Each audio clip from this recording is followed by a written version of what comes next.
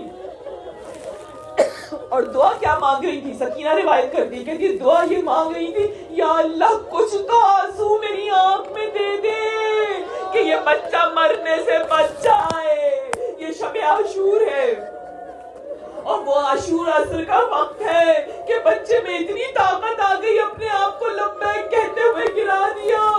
بیویوں نے رونا شروع کیا. حسین اندر تشریف لائے. اچھا میں آپ کو ایک بات بتا دوں، باب الحوائج کربلا میں کون کون تھا؟ حضرت عباس تھے، ان کا جہاد پتہ ہے نا آپ کو، ان کی مصیبت پتہ ہے. دوسرا باب الحوائج کون تھا؟ مسلم تھے، ان کا بھی جہاد پتہ ہے. تیسرے باب الحوائج مولا حسین خود ہیں، ان کا جہاد بھی پتہ ہے. یہ چوتھا باب الحوائج علی اصغر، اس کا جہاد نہ عباس سے کم تھا، نہ مسلم سے کم تھا، نہ حسین سے کم تھا. جو نیزہ عباس کو مارا تھا، وہی نیزہ تو اصغر کو مارا تھا، وہی نیزہ حسین کو مارا تھا. 9 فٹ لمبا نیزہ تھا جس کی 3 نوکیں نکلی ہوئی تھی. عزیزو تم سینے پہ ہاتھ رکھ کے سوچو پرسدوں میں رباب کو جو دروازے سے کھڑی ہوئی خیمے کے دیکھ رہی تھی. وہ 6 مہینے کا بچہ حسین لے کے چلے، کہا میں گناہگار ہوں تمہاری نظر میں، یہ بچہ معصوم ہے، 3 دن سے پیاسا ہے، اسے تم پانی پلا دو. اس کے بعد حسین نے جھک کے اپنے بیٹے کو دیکھا. حجت خدا ہو تم، ذرا اپنی پیاس تو بتاؤ. بچے میں کتنا شعور تھا، کتنی معرفت تھی. حکم امام سنا، خشک زبان نکالی، ہونٹوں پہ پھیری. عزیزو جس طرح عباس کے حملے پہ پوری فوج پلٹ گئی تھی نا، ایسے ہی اس سے زیادہ اثر علی اصغر کی مسکراہٹ نے کیا تھا. فوج صرف پلٹی نہیں تھی بلکہ زارو قطار رو رہی تھی. اے ظالم عمر سعد، یہ 6 مہینے کا بچہ تو اس کو کیوں پیاسا رکھتا ہے؟ ایک بار جب دیکھا کہ پورا لشکر منقلب ہو گیا، گھبرا کے آواز دیتا ہے ہرملا کو، ہرملا اقطعوا کلام الحسین، حسین کے کلام کو قطع کر دے. حسین کیا کہہ رہے تھے؟ بچہ پیاسا ہے. ایک بار وہ جو بعد میں خود اپنے آپ کو رپورٹ کر رہا ہے مختار کے دربار میں، کہتا ہے میں نے گھبراہٹ پہ جیسے ہی تیر کھینچا، اور جب میں نے تیر کھینچا چلے میں کمان میں، تو میں نے دیکھا میرا ہاتھ ہی نہیں رک رہا. اگر 1-1.5 فٹ کا تیر ہوتا تو ہاتھ رک جاتا نا، یہ تو 9 فٹ کا تیر تھا. کہتا ہے میرے پاس اتنا وقت نہیں تھا، فوج اس قدر رو رہی تھی کہ میرے پاس وقت نہیں تھا میں تیر بدلوں. میں نے وہ تیر چلایا جو دوڑتے ہوئے گھوڑے کو روکنے کے لیے مارتے ہیں. ہائے میرا باپ، اے میری شہزادی. عزیزوں اب یہ لاشا واپس جا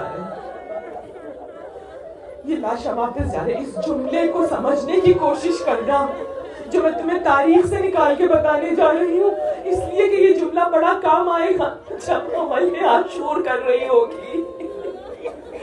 حسین کسی لاش کو اٹھاتے تھے تو رکتے نہیں تھے، تیزی سے آگے بڑھتے تھے اور مقتل میں لٹاتے تھے.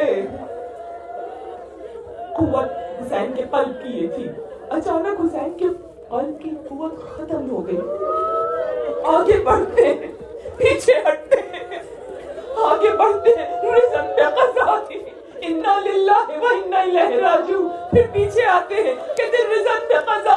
وہ تسلیمت لے میرے 7 دفعہ میرا مولا، میرا مظلوم، میرا آقا، آگے بڑھا پیچھے ہٹا، آخر میں ام رباب سے برداشت نہ ہوا، خود ہی آگے نکل کر آئی کہ اپنے وارث کو تسلی دے، لیکن عجیب جملہ کہا، کہتی ہیں اے حسین، شریعت میں تو 6 مہینے کے اونٹ کے بچے کو بھی نہر نہیں کرتے۔ عزیزو، آخری جملہ قہر کسے کہتے ہیں؟ نہر کہتے ہیں اونچے اونٹ کی گردن پہ نیچے سے نیزہ مارا جاتا۔ ارے وہ 6 مہینے کا بچہ نہر کر دیا ظالموں نے۔ وہ ماں جو ابھی تک جھولا جھلا رہی تھی، اس کے ہاتھ میں لاشا ہے، اور وہ لاشا لے کر حسین پشت خیمہ پہ جا رہے ہیں۔ میرے دل میں اور طاقت نہیں ہے مسائل پڑھنے کی۔ ارے 6 مہینے کے بچے کا کیا حال پڑھوں؟ بس عزیزو، حسین کو پرسہ دے دو نور نظر کا، میرا باپ کی خدمت میں کنیزوں کو۔